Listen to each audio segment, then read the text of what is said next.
Vande Vande Vande Vande Vande Vande Vande Vande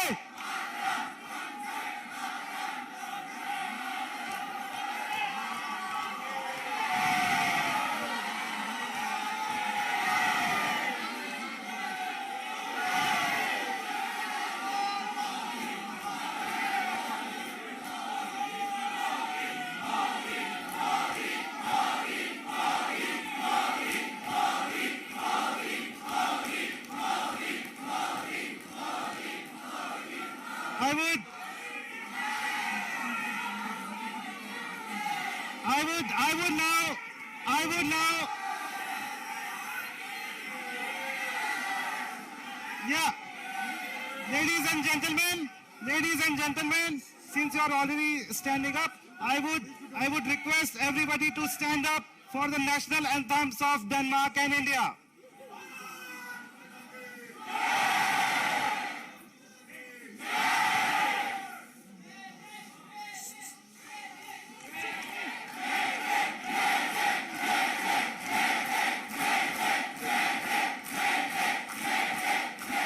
Yeah, kindly stand up and kindly be quiet. Yep, national anthems of both Denmark and India are about to start. Kindly be quiet and respect the national anthems, please. Yep.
Now I request Madam Ambassador Pooja Kapoor to welcome the leaders.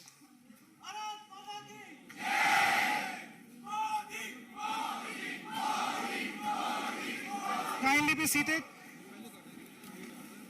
माननीय प्रधानमंत्री जी, हमारे ओजस्वी, तेजस्वी और अति लोकप्रिय प्रधानमंत्री जी, यहाँ उपस्थित विशेष अतिथिगण, भारतीय समुदाय और हमारे डेनिश मित्रों की ओर से मैं आपका हार्दिक स्वागत और अभिनंदन करती हूँ।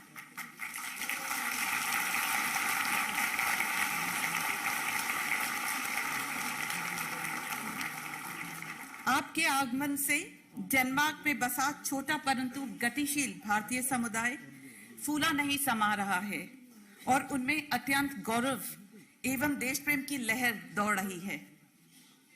We are also extremely honored and delighted to have the Honorable Prime Minister of Denmark, Her Excellency Ms. Mette Frederiksen, with us today.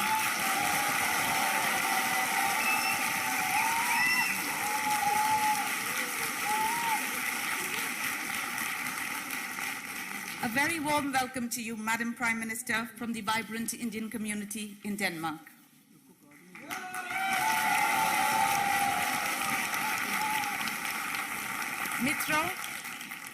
मित्रों, हमारे प्रधानमंत्री जी कुछ ही क्षणों में आप सभी को संबोधित करेंगे। उससे पहले, may I invite Prime Minister Ms. Mette Frederiksen to kindly address the gathering. Jai Hind.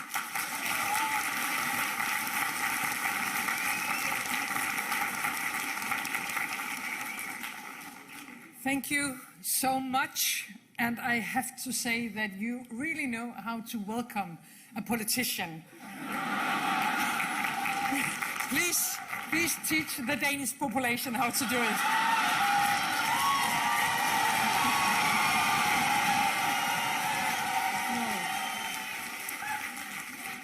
First of all, I would like to say it's a great pleasure to be here today with you.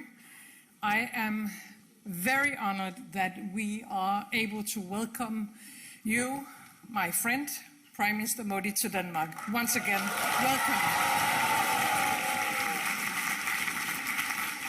And I am also very happy that we are with all of you this afternoon, because I think together today we show how strong ties we have, ties of friendship, of families, and all this is not least because of all of you.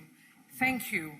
Thank you to all Indians living in Denmark and working in Denmark, making a real positive contribution to the Danish society. Thank you, all of you.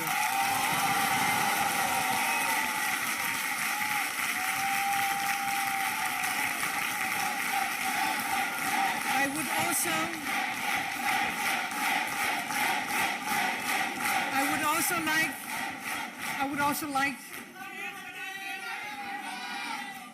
once again, please teach the Danish people. No, I would also like to thank all the Danes living in India. I think all of you who have changed society, but still carrying your own nation, your own culture and your own language by heart, that you link our two countries together every day in your life. You bring a part of India to Denmark and you connect us. We are grateful to that, and I hope that you are all happy about your life in Denmark.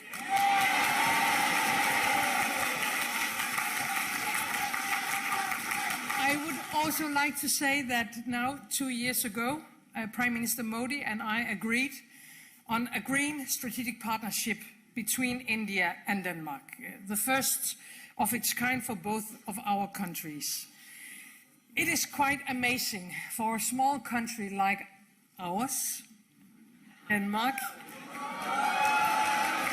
that we are the first country to have a green strategic partnership with the great India.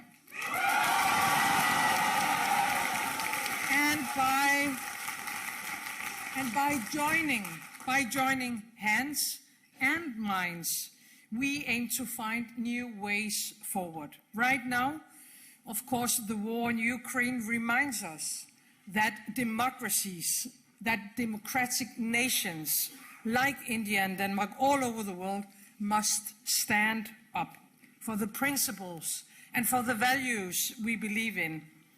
And we also need to stand very closely together when it comes to combat the climate crisis.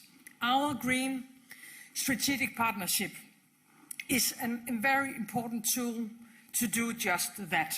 Together we pave the way, India and Denmark, for green transition and for energy independence.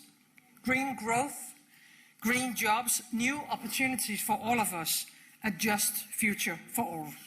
We have already taken the first important steps, but the potential for India and Denmark is huge. I truly hope and I truly believe that this partnership will bring us even closer together. So first of all, a very warm welcome to Denmark. Thank you for allowing me to participate this afternoon, and Please allow me now to introduce my friend, Prime Minister Modi.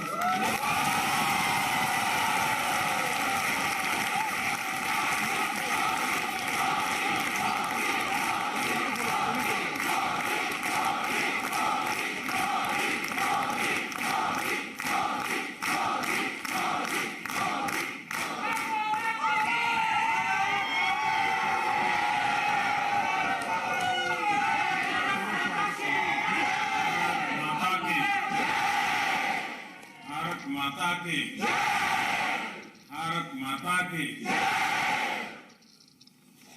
Mister Mette Frederiksen, Denmark के हमारे मित्रगण और वतन की मिट्टी की खुशबू को मन में बसाए मेरे प्यारे भारतीय भाई और बहनों,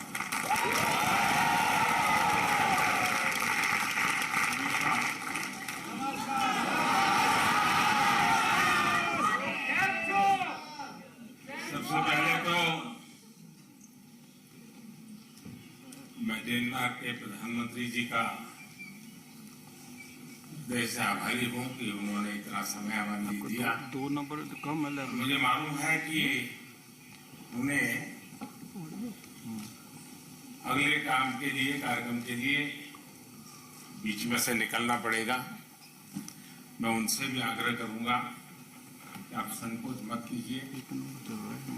अगर मेरा थोड़ा लंबा चल जाए,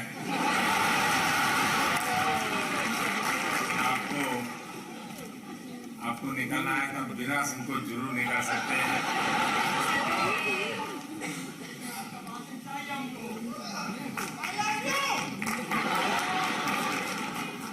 आप लोगों ने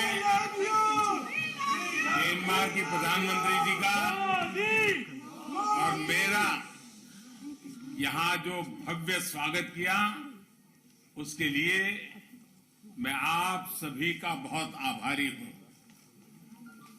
आज प्रधानमंत्री फ्रेडरिक्सन का यहाँ होना इस बात का प्रमाण है कि भारतीयों के प्रति उनके दिल में कितना प्यार और सम्मान है।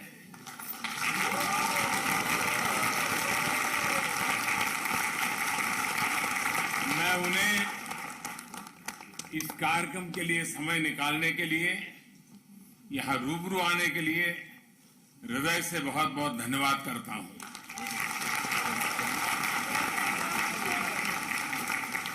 साथियों, कोरोना के कारण बहुत समय तक सभी की लाइफ एक तरह से वर्चुअल मोड में ही चल रही थी।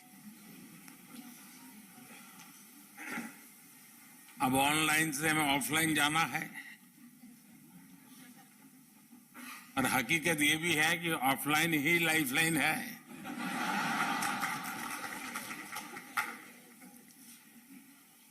पिछले साल जैसे ही आवाजाही मुमकिन हुई तो प्रधानमंत्री फ्रेडरिक्सन पहली हेड ऑफ द गवर्नमेंट थी जिनका हमें भारत में स्वागत करने का अवसर मिला था।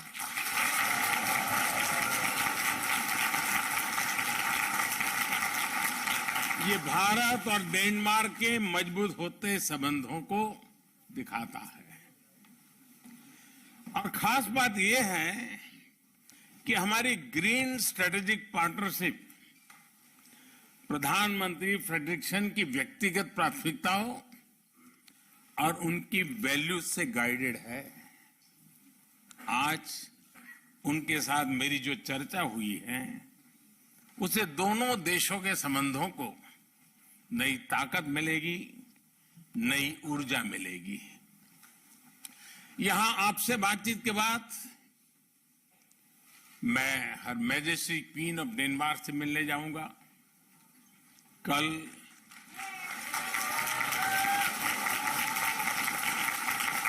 नॉर्डिक इंडिया समिट में नई संभावनाओं की तरफ हम बढ़ने वाले हैं।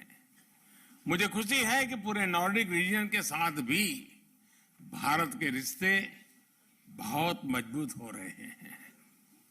साथियों, दुनिया भर में फैले भारतीय डायस्पोरा को अगर मिला लिया जाए तो उनकी संख्या कई देशों की आबादी से अधिक होगी।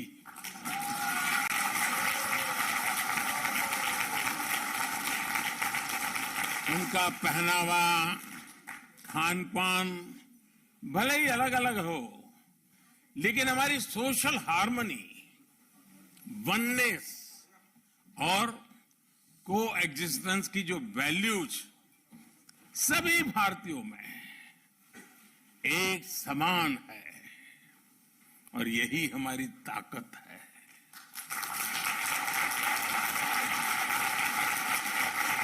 और जिनकी रूट्स किसी भी तरह मां भारती से जुड़ी हैं, वे स्वाभाविक तरह से लोकतंत्र और रूल ऑफ लॉ के प्रति सम्मान रखते ही हैं।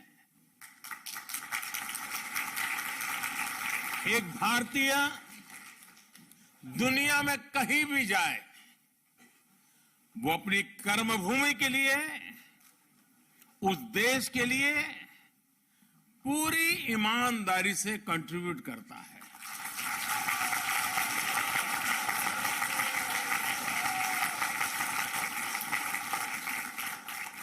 अनेक बार जब मेरी वर्ल्ड लीडर से मुलाकात होती है तो अपने देशों में बसे भारतीय समुदाय की उपलब्धियों के बारे में मुझे बड़े गर्व से बताते हैं।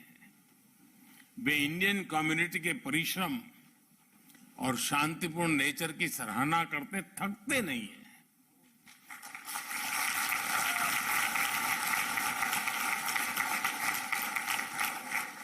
और इसके लिए धन्यवाद का हकदार मैं नहीं, आप सब हैं।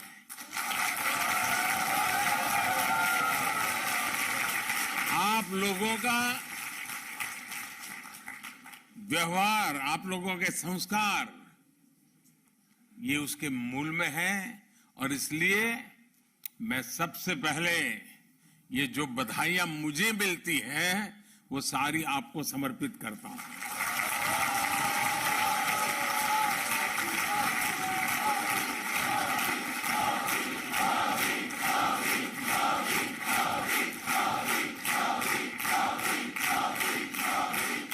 इंक्लूसिवनेस और कल्चरल डाइवर्सिटी, विविधता, विशेषता भारतीय समुदाय की ऐसी शक्ति है जो हम सबको प्रतिपल जीवंतता का एहसास कराती है।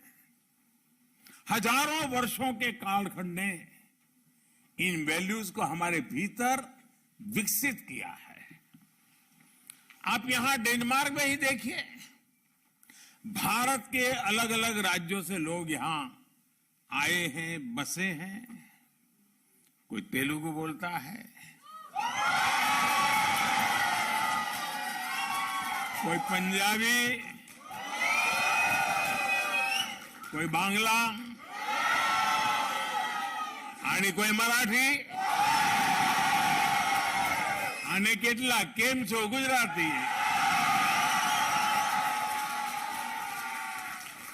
तो कोई तमिल वणक्कम से शुरू करता है, तो कोई मलयाली,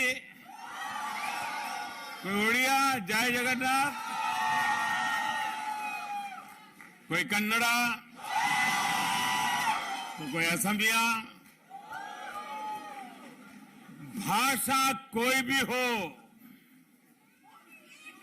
लेकिन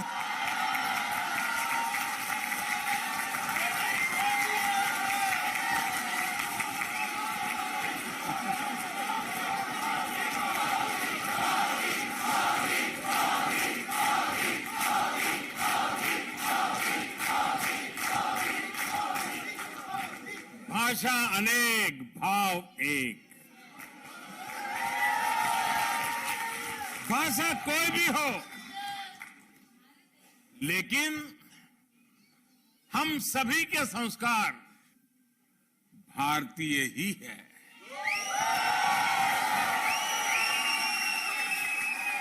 हमारी खाने की थाली बदल जाती है, टेस्ट बदल जाता है, लेकिन स्नेह से बार बार आग्रह करने का भारतीय तरीका कभी नहीं बदलता है। और हमें मालूम है कुछ लोगों को तो आग्रह करने का ऐसा स्वभाव होता है कि नमक के लिए भी कर देते हैं।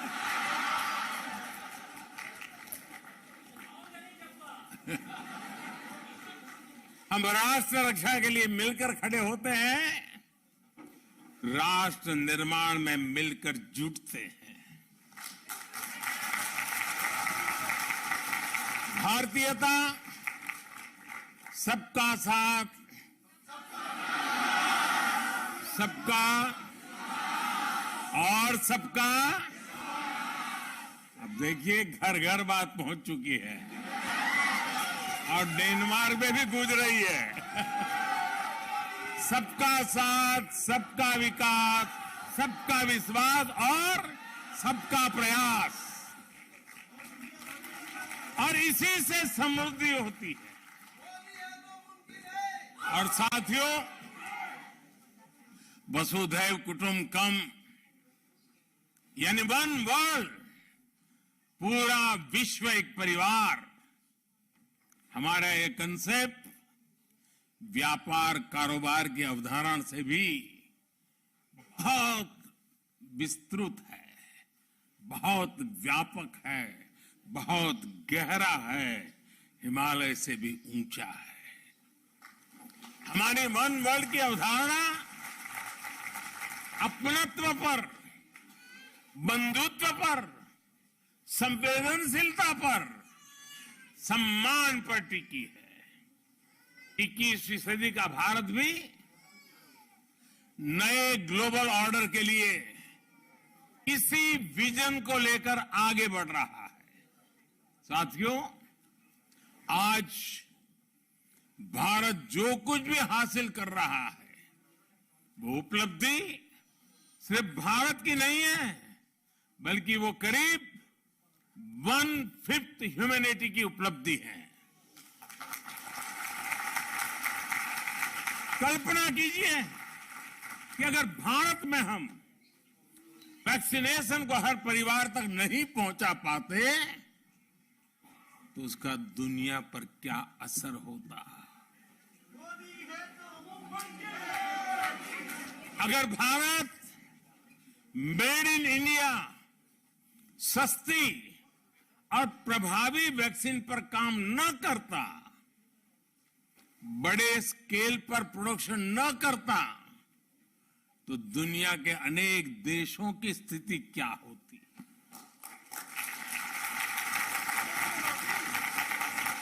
भारत जब अपने नागरिकों को गरीबी से बाहर निकालता है तो दुनिया से गरीबी कम होती है। भारत में जब गरीब को housing, sanitation, clean drinking water, free health care, financial inclusion, ऐसी जब अनेक सुविधाएं मिलती हैं तो इससे दुनिया के अनेक देशों को एक नया विश्वास मिलता है। इससे सस्टेनेबल डेवलपमेंट के हमारे लक्ष्य मजबूत होते हैं। भारत के हर घर में लगा हर एलईडी बल्ब, भारत में लग रहा हर सोलर पैनल जितना एमिशन बचाता है, वो क्लाइमेट एक्शन के संकल्प को और अधिक मजबूत करता है। साथियों, स्टीरियोटाइप्स और साइलोस को तोड़कर जो सक्सेस मिलती है, वो देश को नई ऊंचाई पर ले जाती है। आपको याद होगा जब मैंने डिजिटल इंडिया की बात की थी तो कुछ लोग कई तरह के सवाल उठाते थे। हिंदुस्तान में डिजिटल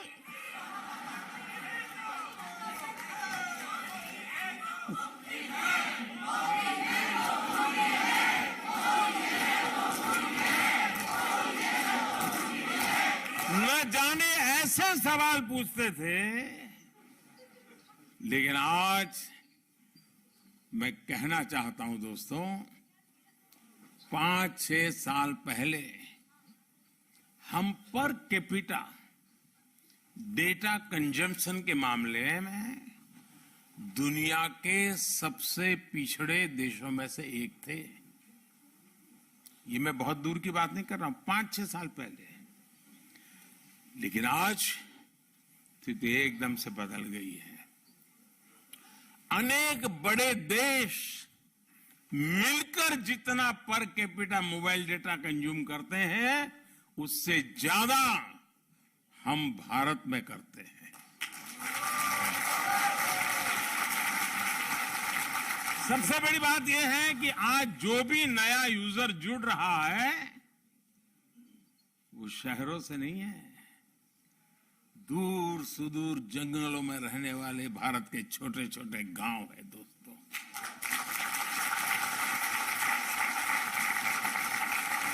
इसने भारत के गांव और गरीब को तो एम्पावर किया ही है, बहुत बड़े डिजिटल मार्केट का गेट खोल दिया है। और यही तो है नए भारत की रियल स्टोरी।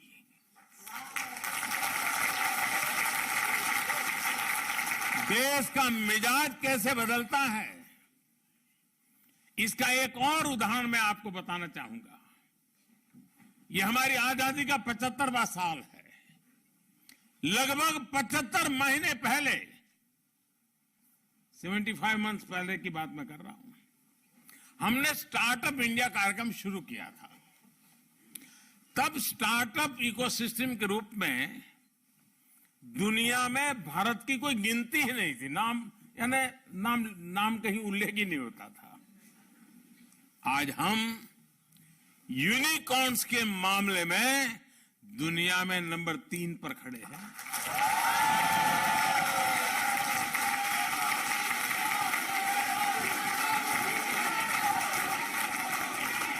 आज स्टार्टअप्स के मामले में दुनिया का तीसरा सबसे बड़ा इकोसिस्टम हिंदुस्तान है। 2 साल पहले जब दुनिया कोविड से जूझ रही थी, मौत कब आकर के धमकेगी, परिवार में कौन मुसीबत में फंस जाएगा, बाहर निकल पाएंगे कि नहीं निकल पाएंगे, उस समय संकट के बादल घिरे हुए थे, चिंताएं चारों तरफ फैली हुई थी। उस समय भारत का नौजवान, उस स्थिति को याद कीजिए दोस्तों, भारत का नौजवान करीब करीब हर महीने एक यूनिकॉर्न बना रहा था।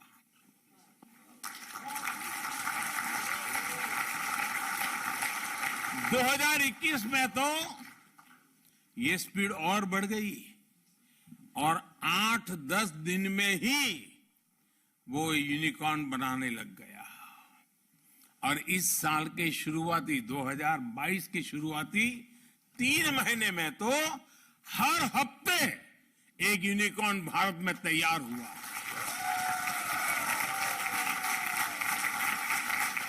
साथियों, भारत की ताकत, और ये बात दुनिया भी धीरे धीरे समझने लगी है। भारत की ताकत जब बढ़ती है तो साथियों मेरे शब्दों में विश्वास करिए, दुनिया की ताकत भी बढ़ती है।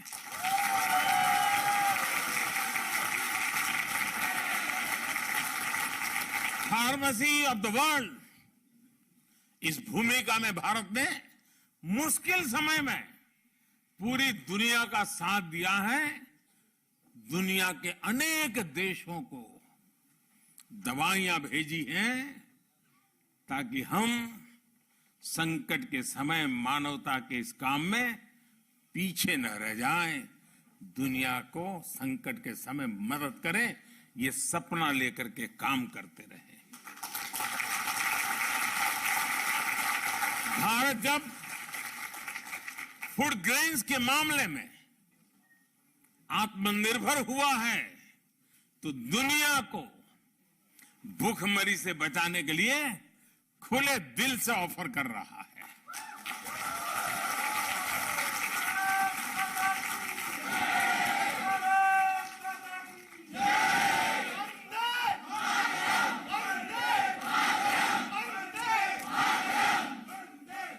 आईटी के मामले में भारत की ताकत बढ़ी तो इस सदी के बड़े संकटों के दौरान भारत ने दुनिया की मदद की।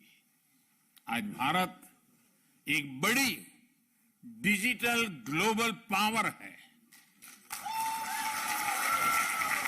लेकिन इसको भी हमने अपने तक सीमित नहीं रखा है, बल्कि दुनिया के साथ हम शेयर कर रहे हैं। भारत के पास स्केल और स्पीड के साथ साथ शेयर एंड केयर की वैल्यू भी है। इसलिए ग्लोबल चैलेंजेस से निपटने के लिए भारत की कैपेसिटी में इन्वेस्ट करना वो सिर्फ भारत के लिए नहीं, दुनिया के लिए भी भलाई का काम है, दुनिया के हित में है। भारत की आत्मनिर्भरता में एक सशक्त ग्लोबल सप्लाई चेन का भविष्य जुड़ा है। वैश्विक सप्लाई चेन्स में भारत एक ट्रस्टेड और रिलायबल पार्टनर बन रहा है। साथियों, दुनिया को बेहतर बनाने के लिए भारत और डेनमार्क की साझेदारी बहुत अहम है। विशेष रूप से क्लाइमेट चेंज से जुड़ी हमारी चिंताएं भी और हमारे संकल्प भी साझा है। क्लाइमेट को जो नुकसान हुआ है उसमें भारत की भूमिका बहुत नगण्य है। दुनिया को तबाह करने में हिंदुस्तानियों की कोई भूमिका नहीं। हम तो वो लोग हैं जो पौधे में भी परमात्मा देखते हैं।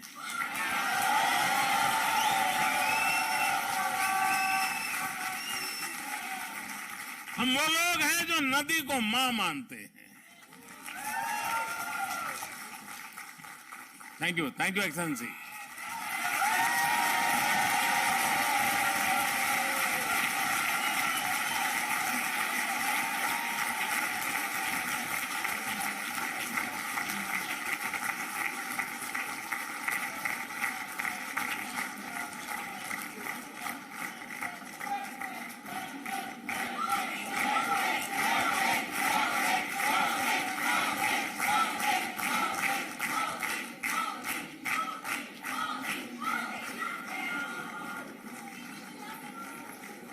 इतने व्यस्त समय में भी प्रधानमंत्री जी का यहाँ आकर के बैठना, हम सबसे बात करना, ये आप लोगों के प्रति उनका कितना प्यार है उसका ये उदाहरण है।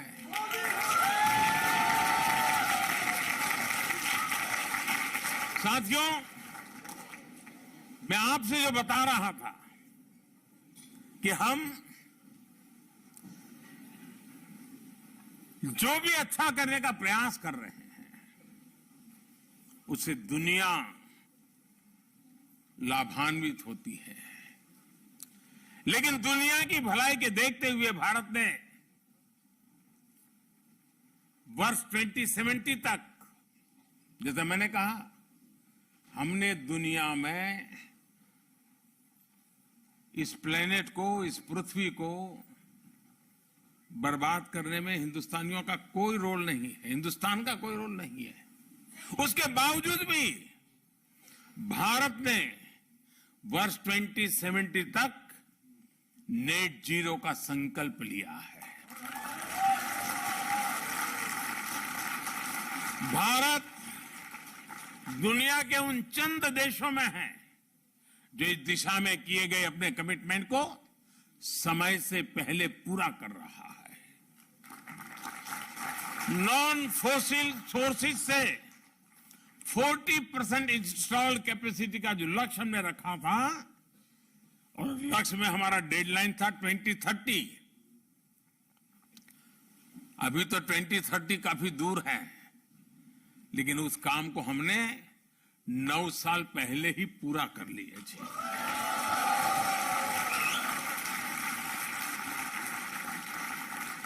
भारत में आज हम बहुत सस्ती सोलर एनर्जी पैदा कर रहे हैं। उसकी पर यूनिट कीमत सिर्फ 2.5 रुपये है, यानी 3 यूरो सेंट से कम भी कम। 1 यूनिट बिजली 3 यूरो सेंट से भी कम।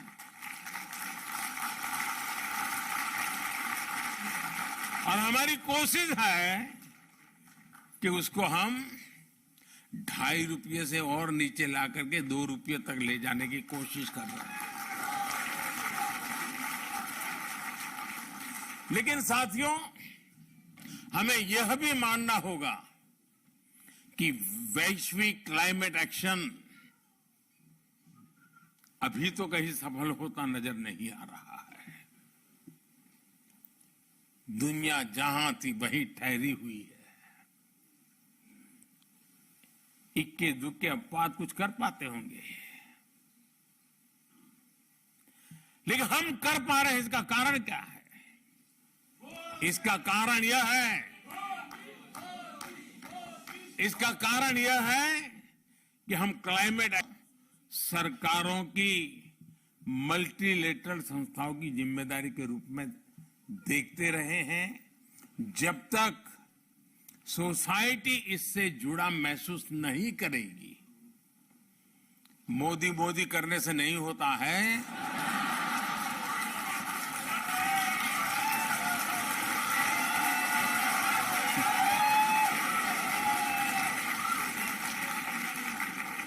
ये इसलिए हो रहा है कि हर हिंदुस्तानी वचनबद्ध होकर के, संकल्पबद्ध होकर के खुद से जो हो सकता है करता है। और जब हर व्यक्ति इसे खुद का दायित्व मानता है तो लक्ष्य से हम कभी दूर नहीं रहते दोस्तों। और आज हिंदुस्तान इसलिए कर पा रहा है।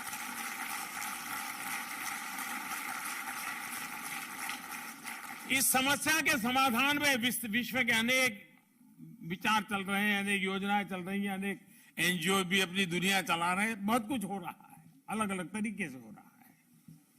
लेकिन हाँ, भारत ने एक नया विचार रखा है, आग्रह किया है। और मैंने ग्लासगो जब आया था तो मैंने एक शब्द में उस बात को वर्णित किया था, और मैंने कहा था हमें लाइफ पर फोकस करना है। Life, LIFE। और जब मैं लाइफ बोलता हूं तो मेरा कहने का तात्पर्य होता है life style for environment. Life style for environment को प्रमोट करने का आज समय की सबसे बड़ी मांग है।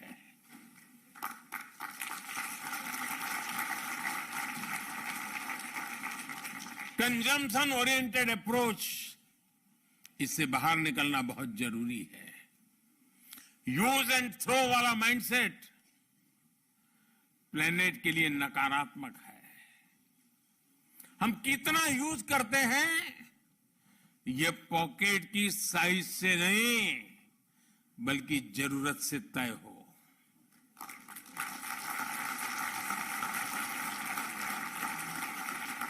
हम जरूरत से ज्यादा जो भी यूज कर रहे हैं उससे दुनिया में कोई न कोई वंचित हो रहा है, उससे दुनिया के किसी कोने में नेचर को एक्सप्लॉइट करने का दबाव बढ़ रहा है।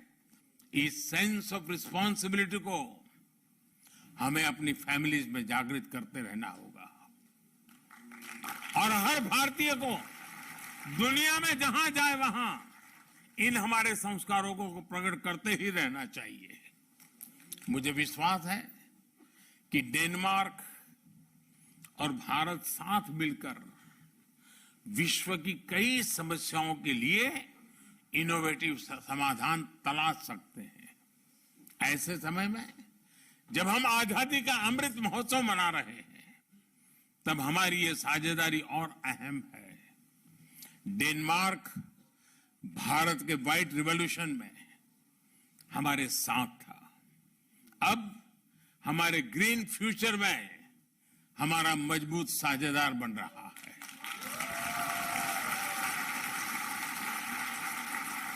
हमारे बीच इलेक्ट्रिक मोबिलिटी से लेकर green hydrogen, waste to wealth, sustainable urbanisation, green shipping, science, technology और इनोवेशन में सहयोग की अनंत संभावनाएं हैं। जैसा मैंने पहले कहा, आज भारत सोलर और विंड एनर्जी का दायरा बढ़ाने के लिए व्यापक काम कर रहा है। बायोफ्यूल से हमारे किसानों की आय बढ़ाने और हाइड्रोकार्बन पर निर्भरता कम करने के लिए बड़ा इंफ्रास्ट्रक्चर बन रहा है। डेनमार्क की कंपनियों के पास इन क्षेत्रों में उल्लेखनीय एक्सपीरियंस भी है। इसलिए भारत में डेनिश इन्वेस्टमेंट के बहुत बड़े अवसर हैं। आप में से कई लोग डेनमार्क की बड़ी बड़ी कंपनियों में काम कर रहे हैं। आप अपने डेनिश मित्रों को,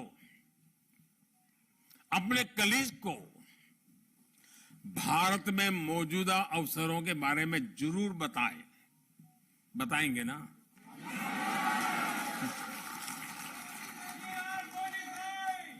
ऐसा ना हो कि मोदी जी ने हमको तो परोस दिया लेकिन हम किसी को परोसेंगे नहीं।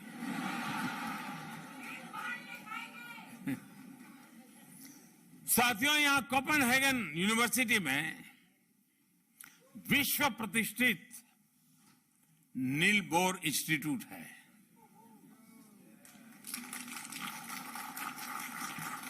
आप सभी नील बोर के बारे में अवश्य जानते होंगे। फंडामेंटल फिजिक्स के इतिहास में वे सबसे इलस्ट्रियस व्यक्तियों में से एक हैं। उनकी इंटेलेक्चुअल उपलब्धियों के अलावा नील बोर इसलिए भी सम्मानित है क्योंकि उन्होंने अपने समय में कई टॉप साइंटिस्ट का जीवन बचाया था। लेकिन बहुत कम लोगों को इस बात का पता है कि नील बोर को जब खुद इंटेलेक्चुअल शरण की आवश्यकता होती थी तो वे भारत के स्क्रिप्चर्स की तरफ जाते थे।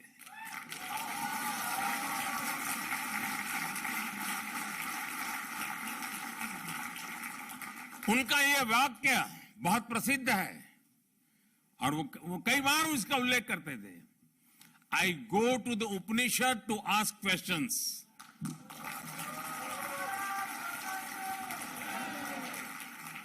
आज नम्रतापूर्वक लेकिन बड़े विश्वास के साथ हम अपने डेनिश दोस्तों को यह कहना चाहते हैं, come to India to jointly find answers to the problems of the planet.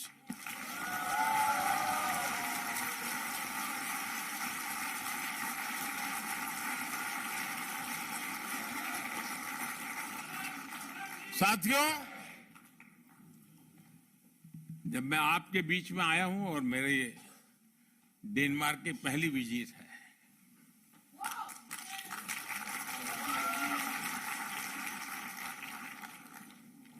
तो मैं आपसे कुछ मांग सकता हूं? सचमुच में?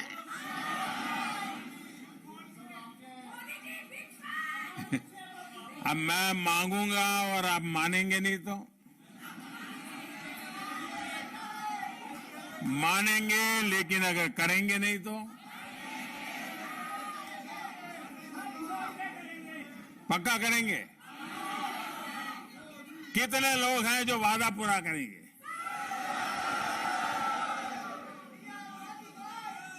ये आजादी का अमृत महोत्सव चल रहा है, आजादी के 75 साल हैं।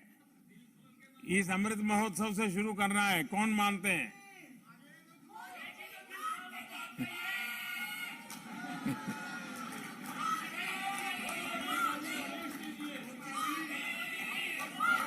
अगर आप मानने वाले हैं तो मैं बताऊं,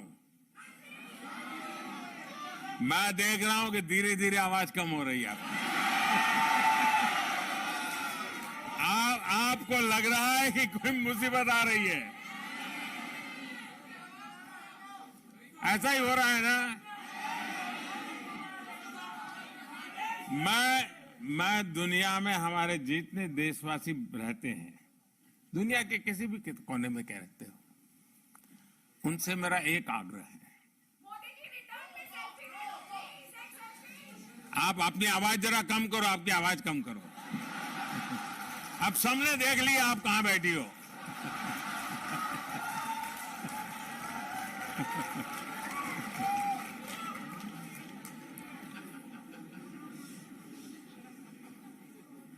मुझे कोई बहुत बड़ा गंभीर बात बताने वाला नहीं, बस सामान्य बात है, बहुत छोटी।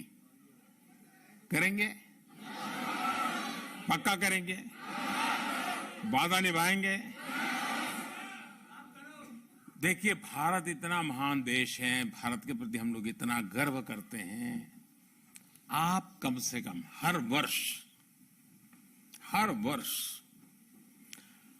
5 नॉन इंडियन फ्रेंड्स, इंडियन नहीं, 5 नॉन इंडियन फ्रेंड्स को हिंदुस्तान देखने के लिए भेजने का काम कर सकते हैं,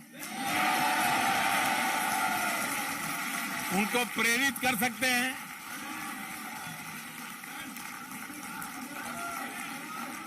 अभी से टारगेट कीजिएगा, हाँ इन 5 को तो मुझे हिंदुस्तान देखने के लिए भेजना है, और फिर उसको समझाइए, देखिए हमारे यहाँ दक्षिण में ये है, तमिलनाडु में ये है, उड़ीसा में ये है, बंगाल में ये है, जाइए।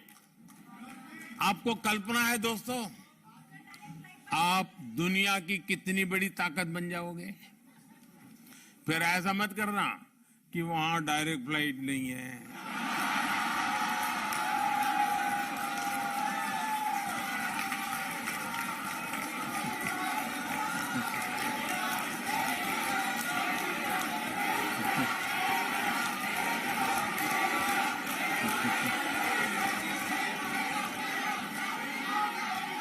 रोना धोना करने वालों का काम नहीं है जी।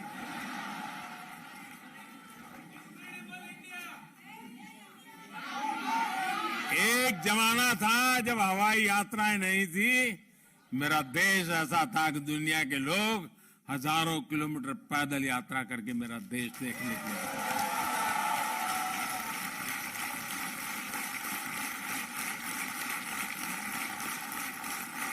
हमें ये फिर से ये वातावरण बनाना है। और आप देखिए, देखते ही देखते दुनिया के लिए एक ही डेस्टिनेशन बन जाएगा, चलो इंडिया।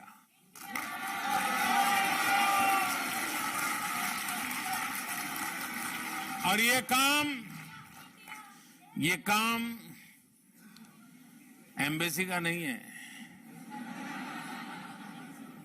ये काम राजदूतों का नहीं है, ये काम आप जैसे राष्ट्रदूतों का है।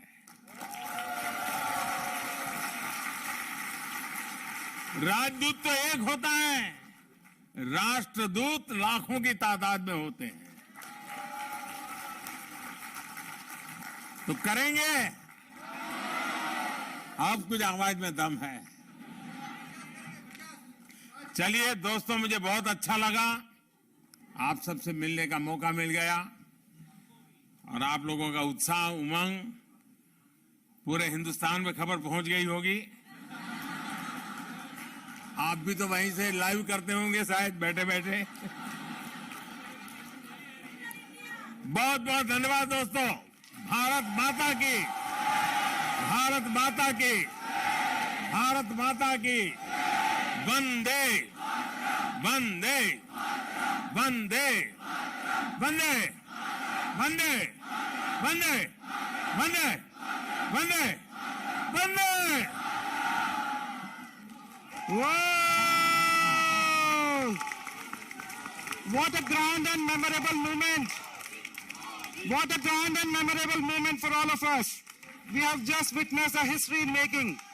Long live India-Denmark partnership. I will request all to remain seated. I will request all to remain seated to ensure the smooth movement of the dignitaries. Kindly remain seated. Kindly remain seated. Kindly remain seated. Kindly remain seated. Kindly remain seated at your seats. Kindly remain seated at your seats. Kindly remain